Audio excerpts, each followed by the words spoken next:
गौरव भाटिया हाथरस का बदला ले रहे थे क्या, या वाकई इंसाफ दिलाने के लिए बैठे थे वहां?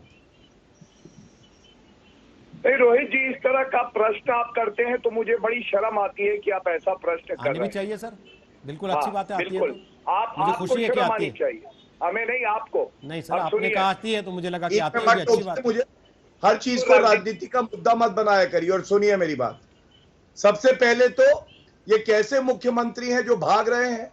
भाग मुख्यमंत्री भाग, मुश्किल सवाल का उत्तर नहीं है तो भाग। और मैं एक चीज कहूंगा, यहां पे महंत हैं, महान जी आप पूजनीय हैं भारत में, अपनी पगड़ी कभी उतार के इनके सामने मत रखिएगा। पूरा भारत खड़ा हुआ है उस पुजारी के परिवार के साथ और आपके साथ, और भारत में अभी इतने बुरे दिन नहीं आए हैं कि एक पुजारी अपनी पगड़ी उतारे, और वो भी ऐसी खोखली कांग्रेस की प्रवक्ता के सामने।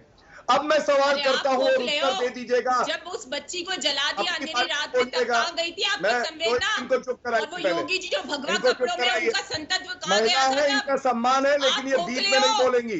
घबराई हुई है, मुझे पता है, चुप हो जाइए। आप तो भाजपा को गाली देते देते भाई, भाजपा में इनको आए चुप हो। कराइए, आपको तब मैं कौन सा बोलूंगा। भाजपा का आप पक्ष हमें देना रखना चाहें है? तो एक सेकंड ठीक है। ना रुकिए, आपस में मत लड़िए, आपस में मत लड़िए, आपको बहुत मौके मिलेंगे आपस में लड़ने के।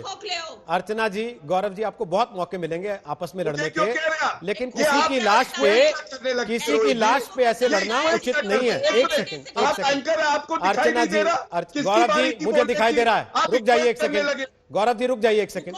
अर्चना जी आप बोली, वो बीच में नहीं बोले ना, आपकी बात उन्होंने पूरी सुनी, वो इंतजार करते रहे कि उनका नंबर आएगा तब बोलेंगे।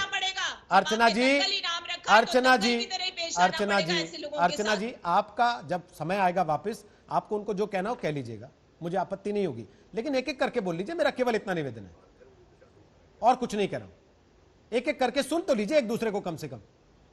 गौरव भाटिया बोलिए, पूरा कीजिए बात को अपनी। देखिए, भारत को पीड़ा केवल राजस्थान को नहीं क्यों हो रही है? राजस्थान में कानून व्यवस्था ठप हो गई है। 72 घंटे हो चुके हैं, 5 आरोपी अभी भी भागे हुए हैं। एक बार कांग्रेस की नेता मुख्यमंत्री ने यह नहीं बताया कब उनकी अरेस्ट होगी। आत्मदाह बता के इस पूरे प्रकरण को रफा दफा करना चाहती थी। यह आत्मदाह था। वहां पे पुलिस वाला एसएचओ क्या बोल रहा था कि इन्होंने अपने आप पेट्रोल अपने ऊपर डाल के जला लिया। शर्म आनी चाहिए, पूरा देश आप पे थूक रहा है। और मैं एक बात और कहूंगा, आपने कहा कि अरे साधु जी आप क्यों राजनीति कर रहे हैं? इस देश में मौलवी अगर आके ट्रिपल तलाक पे बोले, अनुच्छेद 370 पे बोले, सीए पे बोले तो ठीक है। एक साधु आके गुहार लगाए कि इंसाफ मिले तो दर्द हो जाता है। अब मैं पूछना चाहता हूं, वो राजनीतिक गिद्ध कहां है? गिद्ध नंबर 1 राहुल गांधी, गिद्ध नंबर 2 प्रियंका वाड्रा गांधी, सीताराम येचुरी गिद्ध नंबर 3, गिद्ध नंबर 4 डेरिक ओब्रायन। और ये मैं क्यों कह रहा हूं? इनकी आंखें पत्थर की हैं, इसमें ग्लिसरीन के आंसू भी नहीं निकलेंगे रोहित जी। मैं केवल और केवल इतना कहता हूं, राजस्थान आज अपराध के सबसे अव्वल प्रदेशों में से एक है।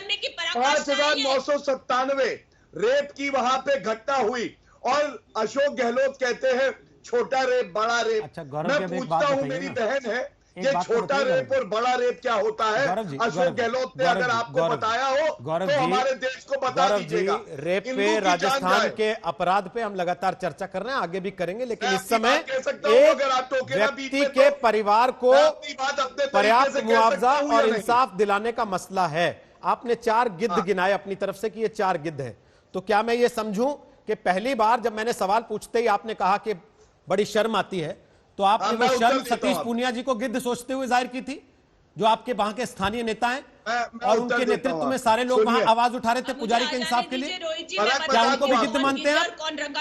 उनको गिद्ध मानते हैं आप फिर कि नहीं? सुनने की हिम्मत है? हाँ मुझे हिम्मत है, बोलिए। हाँ बोलिए ना, मैं सुन रहा हूँ, बोलिए, मुझे हिम्मत है।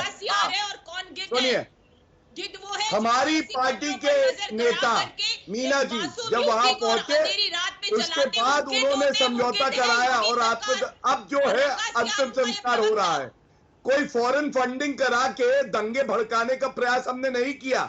और यही फर्क है, जब आप एक जिम्मेदार पार्टी होते हैं तो जो शोक सिर्फ परिवार होता है रोहित जी, उसका दुख बांटते हैं। वहां जाके फेसबुक लाइव नहीं किया हमने, गाड़ी में बैठे हुए प्रियंका वाड्रा और राहुल गांधी की तरह ठहाके मार के हंस नहीं रहे थे बीजेपी नेता। ये राजनीतिक जिद कौन है ये देश देख रहा है और इसीलिए मैंने इस शब्दों का प्रयोग किया। और रोहित जी केवल एक बात और कह दूं, हिंदू मरेगा तो इनको दर्द नहीं होगा। पालगढ़ से लेके जो यहां हुआ है राजस्थान में, एक ही बात है, कोई बोला आप बताइए कहां है सोनिया गांधी? मुंह में दही जम गई है, राहुल गांधी के मुंह में बर्फ जमी हुई है, प्रियंका वाड्रा के कान में क्या घुस गया बत्ती कि उनसे बोला नहीं जा रहा है, दर्द नहीं होगा क्या?